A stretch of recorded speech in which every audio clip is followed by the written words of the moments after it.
Energy భవానీపూర్లో nomination దాఖలు చేశారు.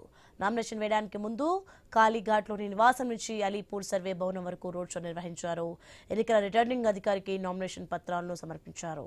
తను పుట్టింది పెరిగింది భవానీపూర్లోనే మమతా తెలిపారు. ఇక మొత్తం 294 స్థానాల్లోనూ టీఎంసీ అభ్యర్థులను గెలిపించాలని పిలుపునిచ్చారు.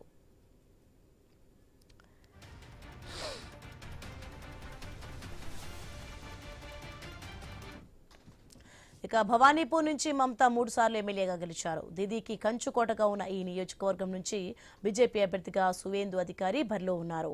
బెంగాల్లో అసెంబ్లీ ఎన్నికలు ఏప్రిల్ 23, 29న 2 విడతలుగా జరగనున్నాయి.